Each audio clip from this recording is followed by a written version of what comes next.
Hello folks, this is Tom from anti-proton.com, and as you can see, look at all those. These are lead ingots. Why do I have lead ingots? You'd never guess. Hello folks, this is Tom from anti-proton.com, and this is a very special edition of, well, my show. I came home from work today, and I found that it was raining. And it just started raining, and I took a paper towel and I wiped it off my car, or, you know, the usual technique, because I never seem to get any of this radiation, right? Took it inside, put it on the Geiger counter. I got some. It's probably just radon washout, but I got I'm gonna have to look back at the Geiger counter. I was so in a rush to get it inside of the scintillator that I didn't even look at the actual readings. But I got a couple hundred counts per minute off of it. You're not going to get 10 or 20,000 counts a minute. I don't know where people come up with that. But you can get a couple hundred. And I think I got about 150, 160 counts per minute total. I guess it's not really a couple hundred, is it? But anyway, I wasn't worried about that. You'll see it in the video. I actually have it all in the video. You can see it. So whatever the number was, I didn't even take a look, but you'll get to see it because I videotaped the whole damn thing. And it's in the scintillator cooking right now. It's not really cooking, but, you know, scintillating. So any radiation that's in it that emits gamma is flying out of the paper towels, which are wrapped inside of plastic, and hitting the scintillator. And their energy is proportionate to the amount of light that comes out and so on. And the scintillator is capturing right now a spectrum, which I'll show you as soon as it comes out. It's in the video. And, wow. Now I get to finally find out what's in my water. Now here's my problem. I wanted to have a video where I went outside with the video and I took the paper towel or the collection bucket or whatever and showed you. You know, I poured water through it and dumped it out, you know, and videotaped it, collected some more water so you could see the water was totally fresh, right? Right from the source. Then walk with the camera in my hand the whole way into the house and then take the collection bucket and put it right in front of the scintillator, never letting the camera leave it for even a minute so you could see the whole thing for like a whole hour. The whole damn thing. People could still claim stuff, but most likely, most people would take it for what it was worth, because it would be really, really hard to fake that, you know what I mean? And my whole point is I'm trying to show transparency, so I apologize profusely. I got home, it was all going to hell. I'm out there like with polyurethane spray trying to spray my lead bricks, you know, I'm like, you know, it's raining. So, I did what I could. But I will not enter this into science as an official specimen because it's too on the fly. I didn't have a chance to get a good sample. I ran it together too quickly. It was raining when I got home. Now, later on tonight after I'm done with this one, I'll go back out again and see if I can still get some of this ticking rain. If I can, if there's still some left, because the radon should wash out pretty quickly, but if there's still some left and I can get a good video of it and I have all my lead stacked up because my 32 bars came, I'll see if I can show you what it looks like. So until then, and assuming that that doesn't happen, because I don't know if there'll even be any later on, I have this video. In fact, you'll probably be able to hear this because I'm going to be high-speed, you know, time-lapse showing you the video of what's going on the computer right now. And if you like slowed it down and listened, you probably could actually hear what I'm saying right at this moment because that's happening at the same time. So until that point, this has been Tom from anti-proton.com, and I hope you're as excited as I am to maybe figure out what's in the... Ooh, maybe figure out what's in it. There's a hell of a lot of beta and alpha emitting right here. Massive amount of beta and alpha. I can tell from the background scatter. Ugh. Let's take a look. Alrighty folks, this is Tom from anti-proton.com, and this is exactly what I've been waiting for a while now. Stupid paper towels that tick. You know, like everybody else always has. By the way, I'd like to point out that though they tick, they do not tick at several thousand counts per minute. Anyway, I'm going to throw these in the scintillator and see what I get. Oh, yeah. The proof. I sort of came home to this, so I'm not set. Oh, yeah. Let me see here. I've got to remember to do all the things that I tell people to do. So, first and foremost, yeah. Oh, that's useless. I was trying to show you that, like, there's nothing hidden. Alright, best way to do it. There. Put that up where you can see it.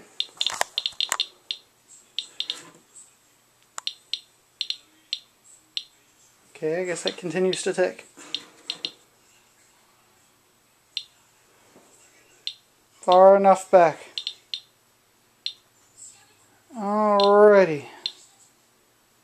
Putting that right there. Grabbing the cat who needs to leave the room. Go ahead, kitty. I like you, kitty, but you need to go away for the special edition. Alright, let's see here. 86. Oh crap, now I put the camera in a position so I could have like adjusted something or done something bad. Okay. Alright, here we go.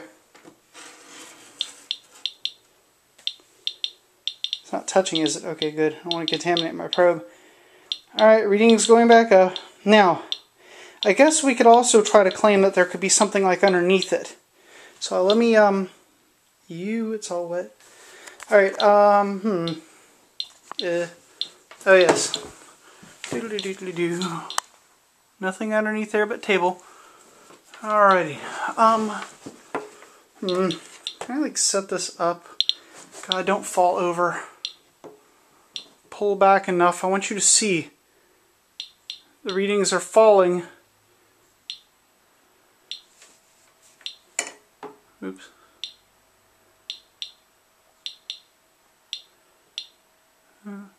Let's see there. Yeah, they're elevated. Damn it, I was hoping this would happen on a weekend, because if this happened on a weekend I could be all like prepared. I was going to show you in one never-ending video, like from beginning to end, with no way for anybody to say anything. So of course that means you can technically say this paper is suspect, so I can't call this a good test. It'll be a relatively decent test, I think, but it could be better. Problem is, oops, don't want to touch that. There's definitely something on the rag ticking. Like I've said from the get-go, there is radiation from Fukushima. There's also radon washout. Probably this is radon. How do I know? Well, I don't. As a scientist, of course, I can't say what things are or are not for sure.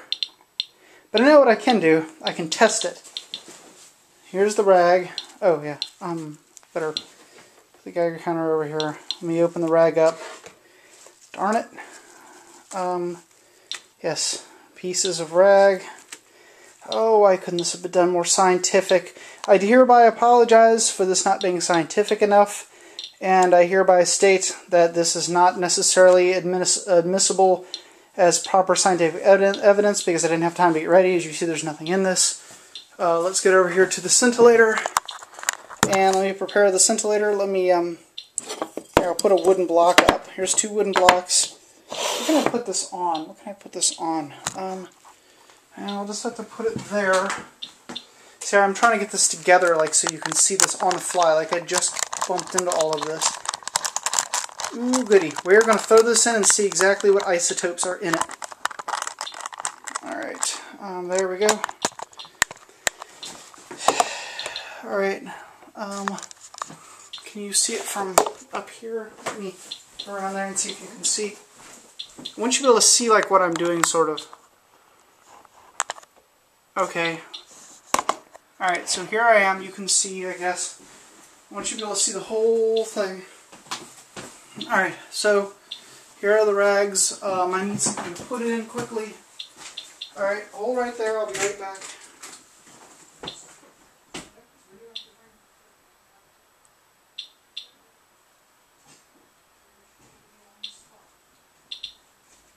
Alright, I've got a Ziploc bag. Ziploc. Haha! I knew I'd get it. Why did it have to be tonight? Okay. Number 1. Oh, crap. Can't see anything from here. Alright, let me move back. Okay. Number 1. I'm going to have to wipe this whole area up now. It's going to be totally... Oh, God.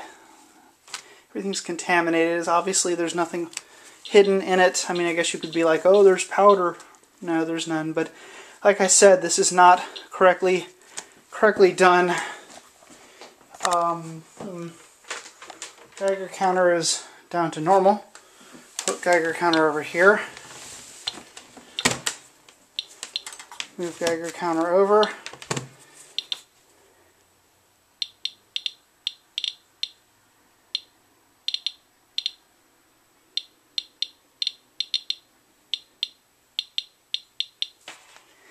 Alright, I'm going to put the Geiger counter on the actual, I'm going to put the Geiger counter, put the actual samples in the plastic so then I can put them on top of like where the Geiger counter is without having to worry about contaminating it, since I've contaminated my whole frickin' table now. Alright, so let's jam that in the bag. Seal that up good. There we go. Get the air out. Why is that sealed still? I guess that says something good for Ziplocs that they... God, now I'm just about as bad as all those other people I see on the internet all the time. So I've got this, I'm wiping it off of myself. Alright.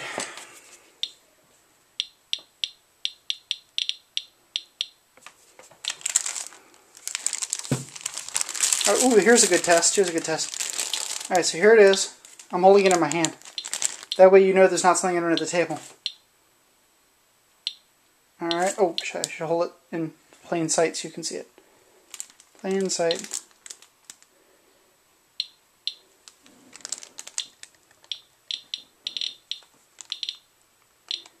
There you go. Alright, so that's the stuff.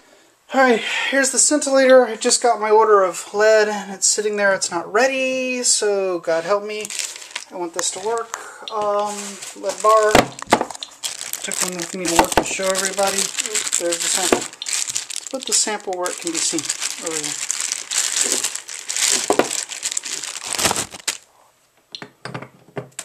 Damn it. Why did this have to happen right this second? I'm not quite ready yet. Okay. Jam sample. Damn it. And we don't want to get anything on the scintillation probe. Here. Rubber glove. Put rubber glove over scintillator. God, why am I having to do this ghetto? Because the rain and the weather do not follow my schedule. That's the reason why. Well, go figure. Whoever thought they would. So I have the papers all jammed up in here, whatever the hell's on it. I've got the lead blocks put into place. I have the shield up.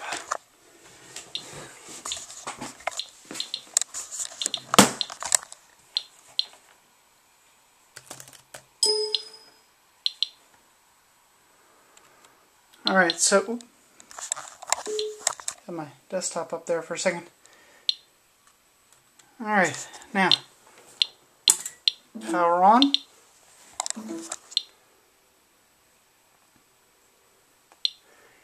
And let's put that right there. Now I'm going to switch you over to see the other view in just a moment. Where's the other program? Debut. Alrighty. Now where is the button? Button, where's the button, where's the button, where's the button? This is going to be the stupidest video I ever do, but like I come home and find that all this is happening. I'm like trying to catch it, you know. Figured. Alright, start recording. Okay. Yeah, I'm going to cut the two videos in right around now. Let me get the software up and going. It's loading. Alright, now I'm going to try to see if I can merge these two videos together. So what you're going to be hearing right now is the two videos merging. I can merge these two videos together. So what you're going to be hearing right now is the two videos merging together. And I'll keep this video at the very end so you can see that there's nothing shaky going on. Although I do apologize for the relatively unscientific nature of what I'm doing. Here, let's put this so you can see. I will have that video at the very end so you can see.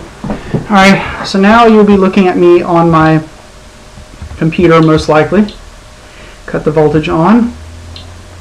That video that you see will be at the very end. Accumulate. Alright, it is now accumulating. As it accumulates, I will now wipe up my desk and the table and every other place that I've sullied with water. I hereby plan next time it rains on a weekend when I have some timing and a little bit of free time here to get this all together so that check for any contamination on my probe. No water. Are you sure there's no water? Alright, no water on you. Good. Don't want any water on you. Alright, and somebody told me my stuff wasn't funny enough. Oh my god. Well,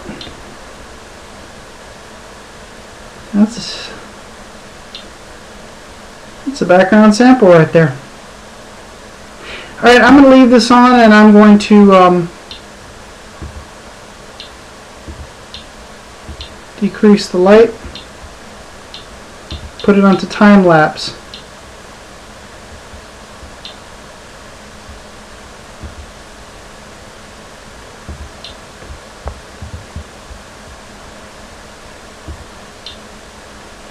There are certainly some peaks showing up.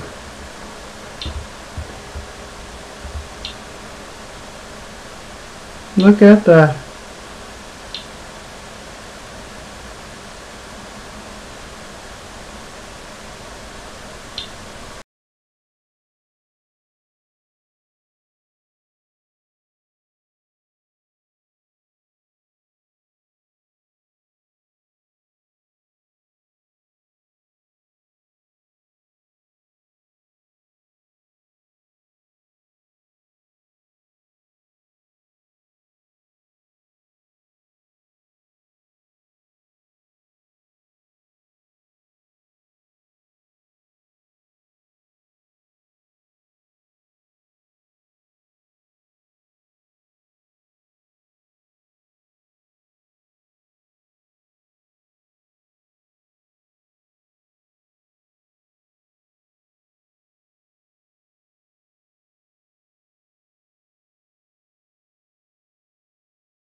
Alrighty folks, I cut the fan off and here I am again.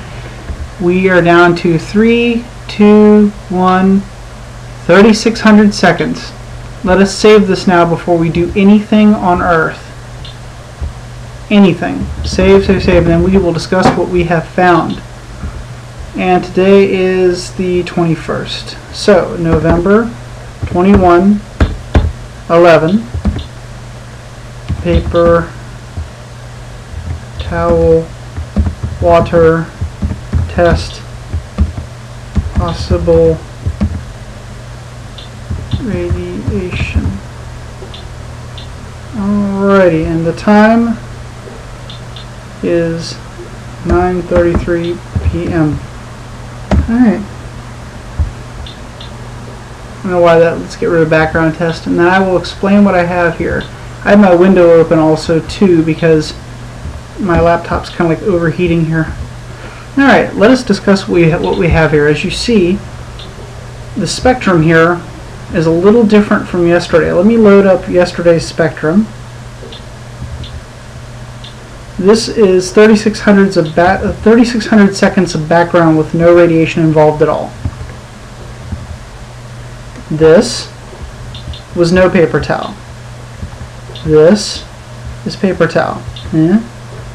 Paper, no paper. Paper, no paper. I guess that sort of gives you the point. Now let's smooth this. Smooth data.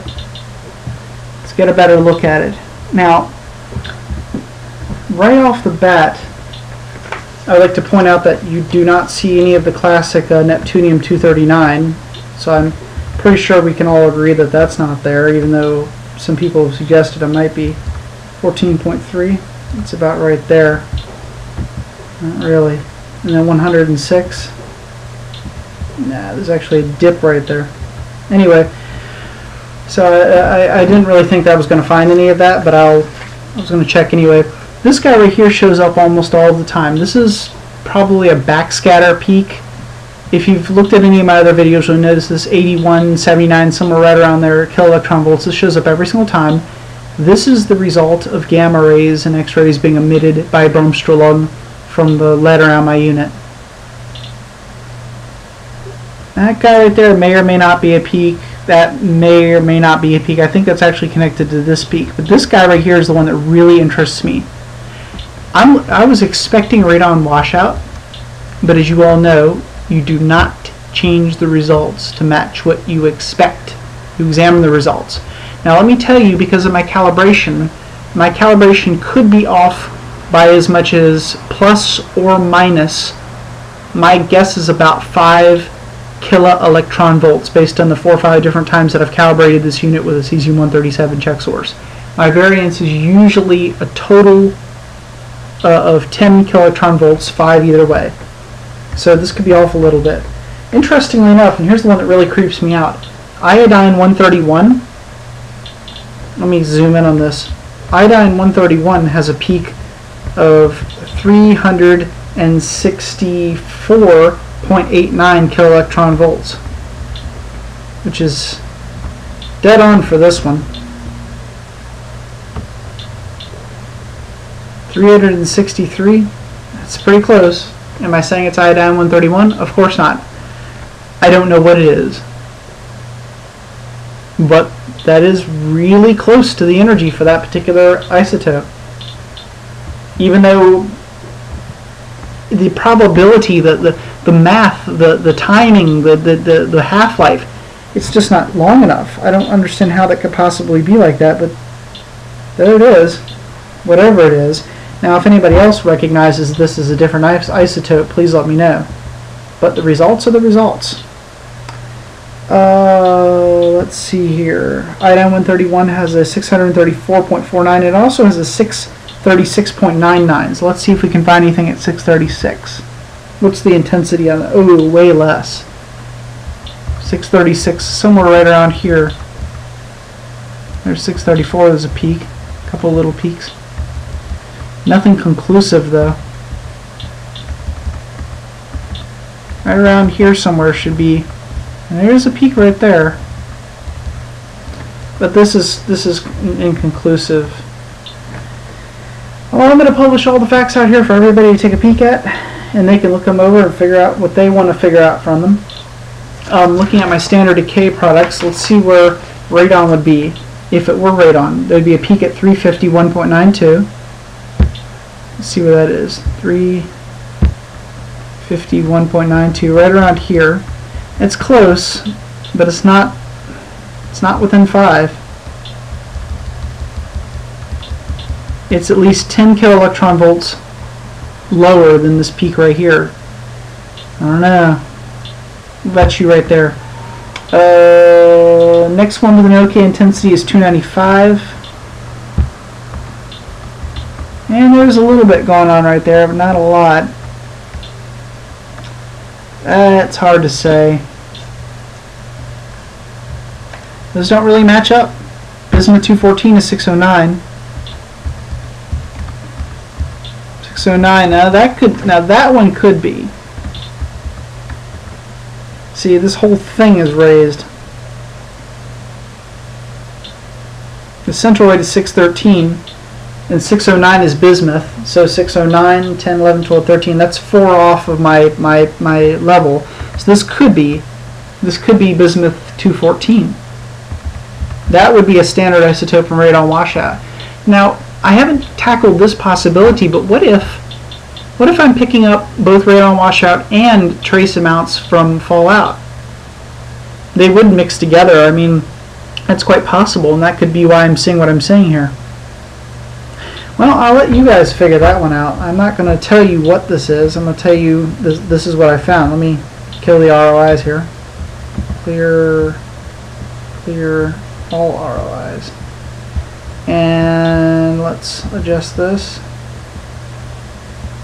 So there they are. Oops, so you can see. Now let's load up uranium. Isotope for uranium. Well, not isotope for uranium. Uranium. See if anything in here looks like a decent match. First off, my bismuth 214. Pretty close, but it's not on top of where it should be. Although it does meet that one, it does meet that one, it does meet that one. I would like to think that my calibration isn't off by, oops, I'd like to think that my calibration is not off by that much. That would be off by 10. I mean, that's within the realm of possibility, but I don't want to call it that because obviously I'm not trying to make it that. I mean, that iodine 131 is pretty damn on. It's hard to say. How could there possibly be iodine 131? That defies all logic. Well, anyhow, radon 222. Not much of anything there. I guess there really wouldn't be very much. That's the whole point of radon washout in the first place. Uranium thorium. Nah. This guy? No. These two culprits? No. I know you saw that peak right there, but that's not what that is. That stupid peak has been there since day one. It's pretty commonplace. Wow. I am torn as to what some of these energy levels are. But let me write them down so that you can see them. Alright. Plus, minus 5 keV. That's my current guesstimation of my plus or minus. I'm ignoring this peak here. I'll write it down anyway, but I always ignore that one because I know what that is. Backscatter. Backscatter peak. Although I'll put it out there so if anybody wants to look at it and protest that it's something else, they can have fun doing it. There, 306.17, 364.64, 618.65, and I'm not going to count either of these two here. The peak finder pointed them out, but they're at best trace amounts.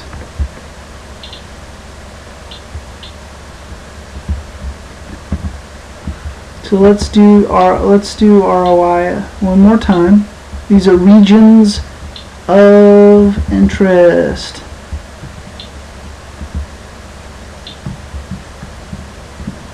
Select an area. Oops. And it will tell me about where the center is. See, when you look at it close, this one don't really look like anything. 362.302.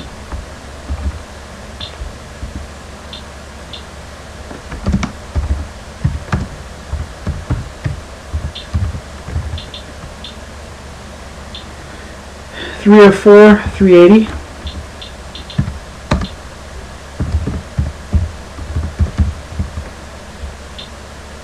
.343.941. 243.941. You know, I say one thing and write another. Isn't that great? That's science. 614.529.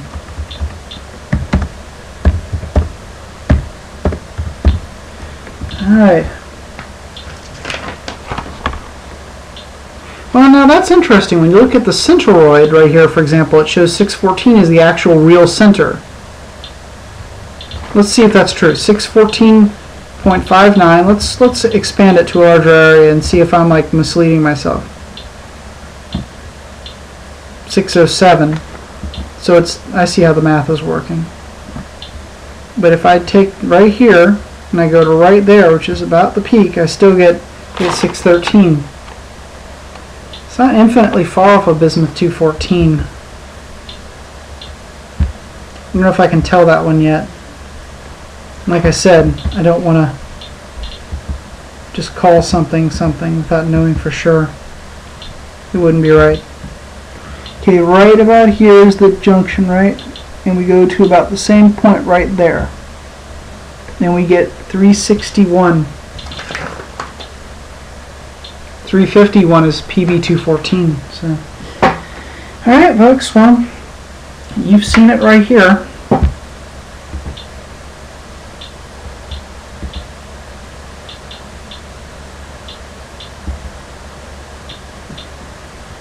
We're generating a report. I'll put a link in the video for this report.